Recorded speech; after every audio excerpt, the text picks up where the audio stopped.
Guys, I want to welcome you to another episode of the Advisory Board podcast, where we bring in experts from the franchise community, suppliers, and franchise executives to teach you and share with you insights about how you can improve the operations of your franchise brand. I'm Dave Hansen. I'm the host. I've got a good friend of mine with me, a long friend actually now, Ken Doty from Hello. Ken, tell everyone hi for just a moment. Hello, everyone. Welcome to Dave's podcast. Hey, well, guys, I want to brag on Ken, if you're okay with that, for just a few minutes. So, why do I have this particular smart person on the podcast today?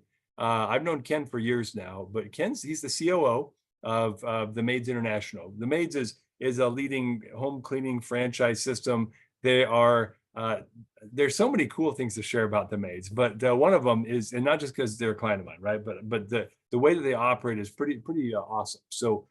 They were sought out by Amazon to be a specific partner with them in this sector. Procter & Gamble is one of their partners, and you ought to know P&G, right? Mr. Clean is their spokesperson. They've been doing this for 45 years. This is one of the longest tenured home service residential cleaning franchises that's in existence, and they've got a sterling reputation because they're also considered one of the top tier providers of high quality cleaning services in residential. They're focused, right? They're not branching out into residential janitorial all over the place. They're hyper focused on doing this very well. So I wanted to bring Ken in because he's been in franchising 11 years. Technically, he's worked with franchises for almost 20, and he's got a background in technology and operations. And I thought for the topic we're going to kind of beat down today, there's not a better person I know than Ken to talk about this. But Ken, I've rambled on for a minute. Tell us just a little bit more about you, your background, the Maids, and then we'll jump right into the topic. Yeah, well, the background, I started a technology firm prior to coming to the Maids, where we actually implemented CRM and ERP systems for medium and large size companies. And the Maids asked me to come in and put in their operational system to support the franchisor. And during that process, and after about 8 years working with them as a vendor or a partner, they asked me to join them with recreating a system and putting it into more of a technology platform so that technology would become our differentiator going forward. And that was in about 2013. And that was at the time where we started to redo and rework our whole operational system. We employed a couple years later ClientTether, as I believe we were one of the first to join the ClientTether clan. And also then we went into a full data warehouse and started to pull data together from multiple sources so that our franchisees could make good, solid strategic decisions on a regular basis. And so since then, obviously, the company has grown. We have found ourselves at a I'm going to call it a crossing, and where we needed to make a strong decision whether we could continue to operate the way that we've always operated for the last 40 years. And we made a decision that it's time for us to make some of the changes to adapt to the market segment that is out there today. And technology will help you, but there are lots of other things that fall in line with that as well. Yeah, amen. Technology should be an accelerant. It should be a catalyst, but the catalyst is just an ingredient you put into an chemical reaction to make it move faster, right? But you have to have the ingredients in that chemical formula first for a catalyst to work. So some people are like, "Well, I'm going to use AI; it'll fix everything." Nope. You have to use AI right? Like the old saying to AI, Dave, is that AI is not going to replace people. It's only going to replace people that don't use AI. So sorry, a little humor there. I can appreciate that. I'm actually on a panel on Wednesday about that in Denver. So I might use that. Actually, I'll steal that. So Ken, what I want to talk about today, because of your unique role at Ken also runs, I should have said this, is also acting CTO, right? So or CIO, right? He runs the technology and the operations of the Maids. So big shoes. But that's why I thought he'd be particularly well versed to share, like, what are some of the things that are changing right now, changing in the way that residential home service companies need to be thinking and franchisors need to be thinking. And so, Ken, would you just share, like, what are some of the landscape shifts that you've experienced recently that you're trying to adapt to now? Yeah, so I'm going to narrow that down and tighten that up, because that's a really big statement. Yeah. Technology in its totality, obviously, The more you can integrate your systems tightly, the more that you can use the data associated to each of the systems and the KPIs that those systems bring together, but turn them into actionable KPIs. That is kind of the direction we've been headed in just the last couple of years. As I was sharing, is that we reached a point where we needed to make some decisions on which path we wanted to head.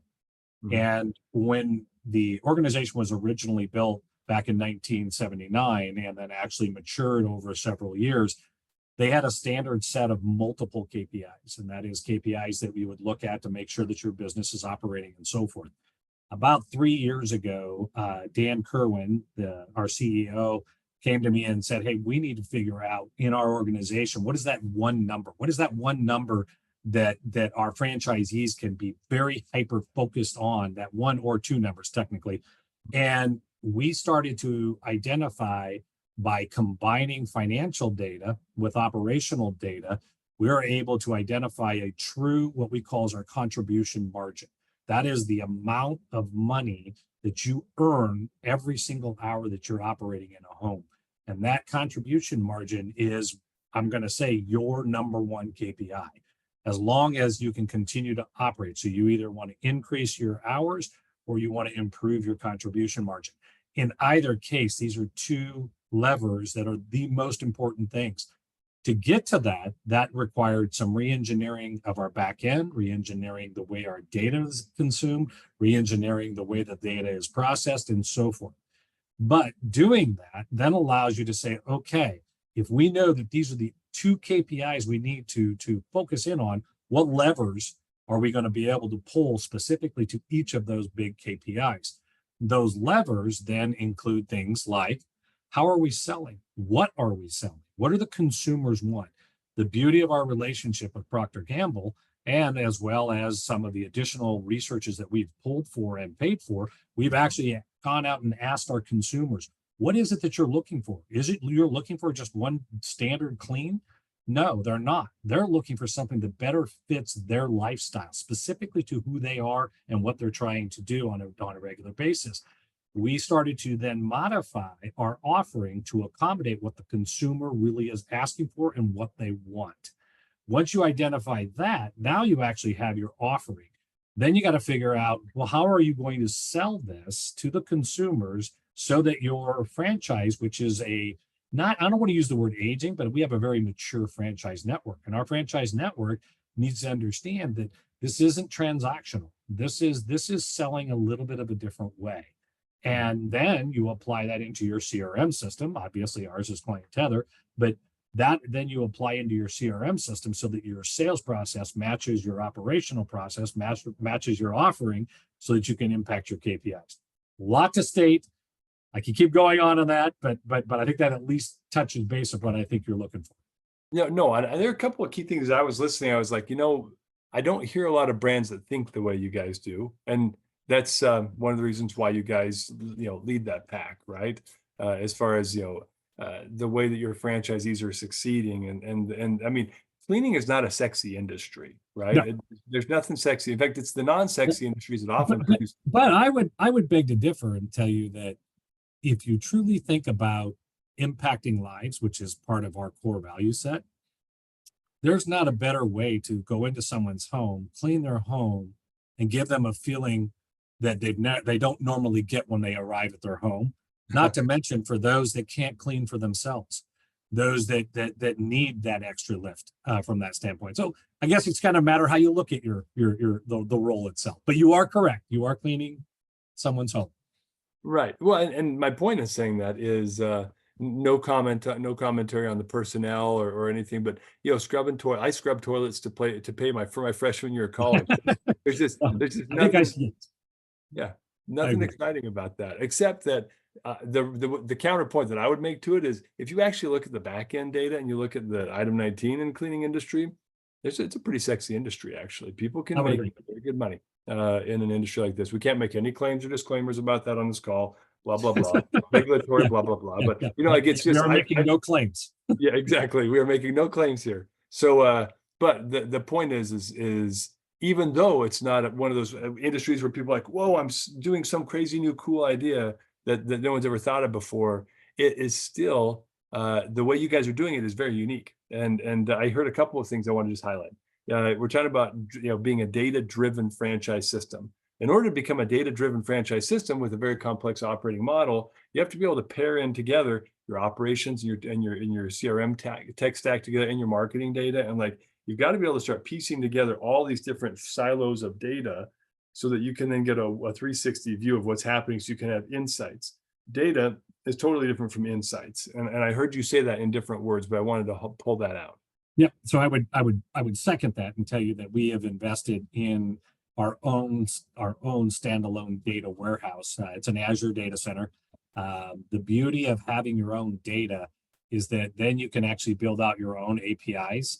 And from having your own APIs, then you can start to do things like have a website that can honestly and tightly integrate with your operational system to generate orders online, take payments online, process customer information online, and do it real time, and do it with ability to know what's open capacity. So sell to a particular capacity that we have as well. So having that data stack gives us the ability to do some things that a lot of our competitors cannot do. Mm-hmm. Secondarily, having that data be able to be processed through a warehouse allows you to do other things like handling our back-end customer experience, where we operate very similar to an Uber or Lyft mentality. And so you start seeing a higher level of customer experience. We're coming to your house, track us coming to your home, having all that processing done through and able for a customer to visually see. That is another way that we've lifted up technology for our consumers. And when we look at it, one of the primary things that we're focused on is we want to be easier to do business with.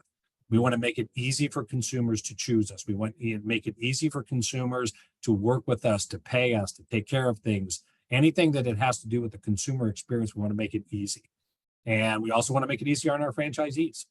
And that's kind of the way our warehouse stack, and then looking at our I'm going to call them kind of our true partners, and who are we using for our website? Who are we using for our CRM? Who are we using for our operational software? How are we integrating that into a financial system like QuickBooks Online? Who are we using on the back end for our customer experience, our notifications? How do we bring in Chat GPT? How do we bring in AI utilization into that?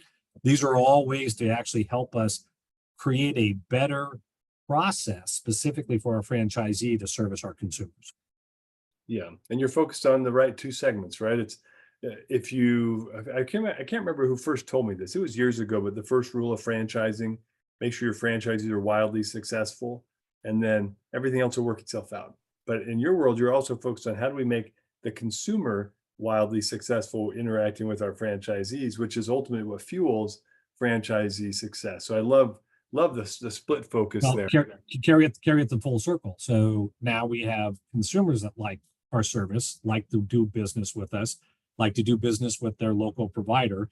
The local provider then is happy, who is validating us to allow us to help sell more franchises than to help us grow as a franchisor. So it's that circle that is absolutely critical. And if you forget one of those individuals or one of those stakeholders in that process, you're going to slip, and it's going to be a little harder for you to grow. No, you're spot on. That growth cycle, I mean, it's funny how it works, but this is not anything new, right? Like, everyone should know this. If the consumers love you, franchisees will be successful. And then they'll love you, and then that validation process improves. They'll love it. Yeah, thanks for bringing that up. Because these changes you make right now aren't just because you're trying to patch a hole in the ship. You're trying to make the ship operate better so you can cut through the water better. Like, it's an investment. Like this data, I know a few brands that have, because they haven't invested in their own data infrastructure, now they're going out and spending hundreds of thousands of dollars a year on big data BI tools like Adomo or something. I'm like, yep. For the same price or less, you could own your own data set if you just spent the time and effort to build it out. Yeah, it's I would say that it is a journey. You learn a lot along the way. We were a rare breed back in 2013 when we made the decision to start investing into these solutions and these tools. And I think now we're at a point where we're able to pull data in seconds that used to take us weeks.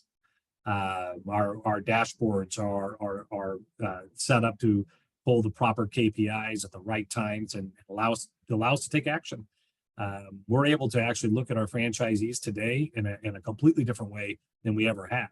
And as long as we can get them to continue to provide us financial information and sync that up with our operational, there's some real powerful KPIs that they can use to continue to grow.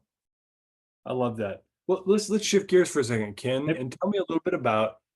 So let's say I'm an emerging brand, or I'm a growing brand. Let's say I've got 15, 20, 30 units. So I'm not very big yet, but I've got some steam so I can continue to grow.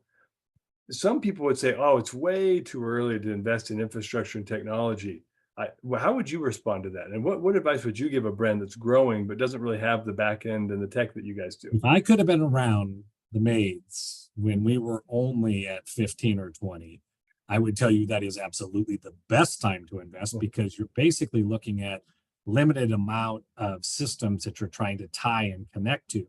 Plus, every time you bring on a new franchisee, you're going to be teaching them on a new platform, a new structure, and a new system. So if you wait 5-10 years and you all of a sudden now you have that 100, you have a paradigm going on. You have a paradigm shift. You have to turn around and teach them something completely different than what they grew up with. And that, I can tell you, is a challenge. It can be very challenging to get individuals that have been running their operations in the same way, using the same thought process and the same KPIs for 30 years, to get them to think differently based upon the way the market's changed, the way the world's changed, the way we're selling, the way that customers are buying. The world of having just baby boomers buy your solutions is gone. And so now you have to start thinking about that next market segment, those individuals that want to be worked and taught and worked with in a completely different pattern. And knowing that, you want to be able to help your people all grow together. And if you wait, you won't have it. And then it'll be a much more difficult journey. Yeah, it's funny because I tell people the same thing, that my favorite time to interact with a brand is when they've got, 5, 10, 15, like they've gotten to the point where they've started to feel that technology Pain. breakdown. Yeah. The pain. Yep. Yeah, you've been in the same tech world. pain. Yep. Yeah, but that's also where it's a lot easier to start making changes with that many people rather than 100. We'll do 2, 3, 400 if we need to as well. But that's a very big ship in a very small rudder, and so it takes a lot of effort to shift the culture, shift Yep. the tech, shift the behavior. Well, you know it. You've been working with us, and you know that as ClientTether has continued to improve its systems, even getting individuals to adapt on the way that they were using ClientTether originally to how we're using it today is also a shift. And there's evolution everywhere around us. And if we don't adapt, we can be like some of the retailers we no longer know the names of. Yeah, or that we love. Like, I found my Blockbuster card the other day looking through some old memory things, and I was like, "Oh man, that's a Well, okay. So just put this into perspective. I was a salesperson at Sears.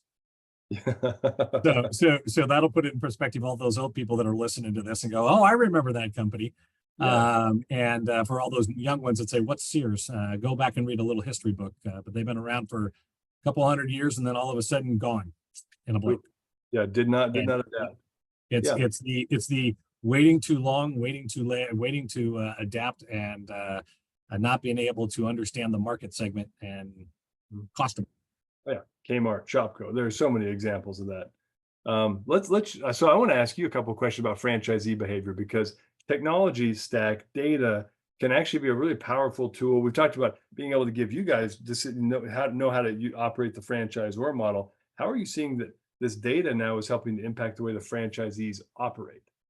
Well, obviously, as franchisees, and ours, I don't know if ours is a whole lot different than the rest of the world. I would going to have to assume not. But if you're for years, our franchisees would look at 10, 12, 13 different KPIs to try to identify something that they could actually hone in on. Now, with the way that you can bring data together, you're able to hone in and create really tight KPIs. And then having them be able to stay focused real time on that data is extremely important, and understanding how to make it real time. So instead of looking at data that's 6 weeks, geez, that would even be good from the days before, but 6 months old, 3 months old, even 30 days old. That data really now it's real time. So they're able to react to customers' behaviors. They're able to react to different sales strategies, processes, what's going on in their market, their local market. Our franchisees can make decisions very, very quickly. And the data is there to support, help them understand, fail quickly, improve or enhance. And so if they get out there and they know that they've trying something new, they can see the data, they can make another pivot. If that doesn't help, make another pivot. The days of being able to sit on data for 90 days to 180 days, those are gone. You can't wait that long to make moves. You can't make that long to make another decision and another change. And so the beauty of having the access to real-time data has really started to change the way our franchisees look at making decisions. Yeah, I appreciate that. And it's great. I mean, just listen in, everybody, because the data itself is great at the franchisor level, but if you can get it set up in a way that they have, where it's at the unit operations level, and so the owners are making decisions very quickly, it's also taking a burden off of the corporate, the home office staff to help them make decisions quickly, right? That they don't have to depend upon the home office to generate reports for them in a third-party platform that wasn't designed for franchising, right? Now you've got real live data and they can make decisions on their own, which helps them coach themselves even too. Yeah, I'd even take it, Dave. I take it a step farther and say that if you do a really good job of being able to analyze real-time data, even looking at your data, and you're able to set goals, the goals that your whole team can resonate to, not just the owner, but the management, down all the way down to the field manager, down to the team that are actually cleaning the home itself. If we all can understand what we're trying to strive for, that becomes a very, very powerful tool, and one that actually is updated real time, so they can actually see how they impacted it today. That's using data in a way to actually push people forward into the direction you want them to go. Not to mention, it helps them understand the value that they bring to the organization. Yeah. No, well, now you're talking about even EOS or other business management systems that the individual contributor can see the impact they have on the corporate KPI. And if you can do that real time, wow, that's pretty powerful. Yep. Yeah, I love it. Well, how are you guys? So this data, the technology investments you guys have made, what has been the impact on your franchise support models, right? Because now you mentioned that early on, you guys have shifted now, even how you support your modern franchise owners, because it's not the same as it was 30, 40 years ago. What have you guys have changed, and what's worked well? Really good question. I would say that that's probably one of the bigger challenges for someone who has a mature market or a mature franchise operation. Primarily due to the fact that if you have franchisees that have been around for 15, 20, 25 years, they're very used to doing things in a specific way. So your most powerful thing is you're going to have solid relationships with them. You're going to be there when they want help and assistance. The unfortunate thing is that's not the way that we can operate today. Going forward, we need to be taking a more active role in helping them understand the market trends, the customer changing, the customer profiles, the things that the customers are needing, wanting, the way they want to be operated with, and we have to help them in a much more strategic way. Here are the KPIs that will help you understand the changing world that we're in. Here's the tools that you need to be able to adapt to those particular changing markets, changing customer profiles, changing customer attitudes, and how we actually make ourselves much easier to do business with. It's a more active role in franchise support than it has ever been since I've been at the Maids. Yeah. I think about, like, a sports analogy comes to my mind. Shocker, I'm sure, but it's not a baseball one; it's a basketball one. So a lot of brands struggle with this, that have got established, even if it's 10 years, 5 years. Someone who's been in the system for a while, 5 years, enough has changed in 5 years. You need to be adapting models, right? Agreed. But some of the OGs that have been around for a while, they got locked into a model that worked for them 5 years ago, and maybe it's still sort of effective, but not as effective as something else. But it's like playing basketball, and I call it the market rules changing, right? So the market rules have changed a lot in the way you engage. in the way that the consumers are behaving.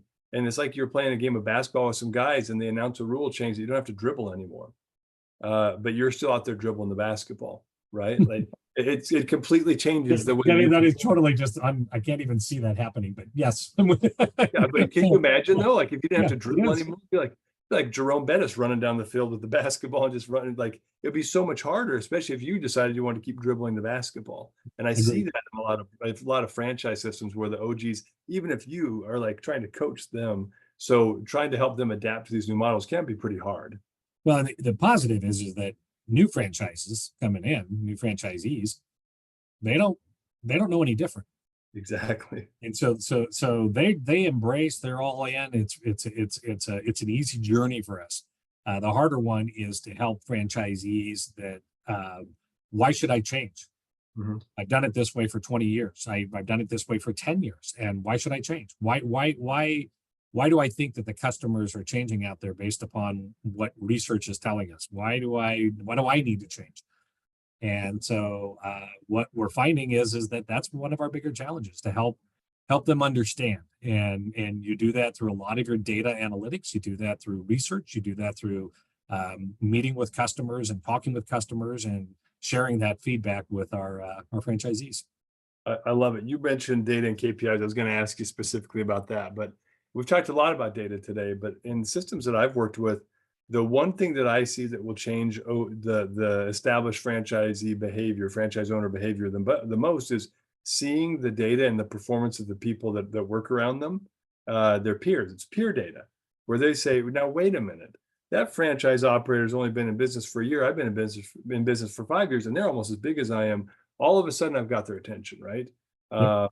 And even in the franchise brand that my wife and I operate, it's mostly her, like we're doing things a little differently, and it works well. And other people have been doing it for 2 years are saying, "Wait a minute, how are you doing better than us in less than a year?" And it has nothing to do with we're just we're willing to do things a little differently, and it works. And so they have to be willing to adapt. But that's the best way to get people to adapt. By the way, I wouldn't disagree with that at all. In fact, it's funny you just said that. Is that one of the things that we're now creating is almost rankings so that franchisees can see how they do in comparison to others through a couple of our top KPIs, so that part of that creates a little bit of competitiveness, but the other part is it creates an opportunity for other franchisors that obviously I think anybody on this call would know. Franchisees, it's a network, it's a community, it's a family. They look at each other, they're in competition with each other. It's almost like having siblings. You're in competition with your sibling, but in reality, you want that sibling to be successful and grow just like you want to be successful and grow, and you want to learn from them. And I think that kind of mentality is huge in as a franchisor in comparison to somebody who's out there by themselves, who started a company, has no idea, doesn't have that network, doesn't have that family, doesn't have that cousin rivalry or sibling rivalry. I think that that's a great opportunity for them to learn from each other, but then also create competition in the same stroke. Oh, 100% agree with you on that. If you don't mind, because you've also had responsibility over franchise development, I think I'd like to tie a bow on this by closing that part of the loop of the franchise. A successful franchisor has a 360 success strategy, right? We talked about franchisee operations and consumer activity and behavior and success. We've talked about technology and operations. I want to talk about frandev, and tell me, how are you seeing that these changes that you're making, investments in technology, KPIs, et cetera, how is that impacting your franchise development strategy? Well, like any really good frandev strategy, you need to have the right widget or product to sell. And investment in technology has created a really good widget for us to actually sell. And what it does is it creates a superior one when being compared to others, when you start taking other things into factor. When you start thinking about our technology, are very much focused on what the consumer wants. A standard set of cleans that make it easy for you to deliver to the consumer. Now add in marketing and a relationship with Mr. Clean that is actually leading us as a partner in that strategy. Looking at the follow-up technology from a customer delivery standpoint, what we sell is a pretty solid solution, and not only compared to other cleaning franchisors or cleaning companies. I mean to any business provider out there. I would stack up well against anyone in that world. When you have the pitch or the solution, that's one thing. Now take that and it validates when you actually can call our franchisees and try to validate and say, how are you using this? What's it doing for you? What's the value? Where do you see things happening? That validation comes into play. Then that actually then allows us to come full circle, close the deal, and grow. And so I think these investments that we've made are making it easier for us to compete against other business providers, not just cleaning companies, businesses. And it also allows us, with that strategy and that thought process and the way technology can be deployed, it's much easier to have a succession plan. That succession plan, technology is an equalizer.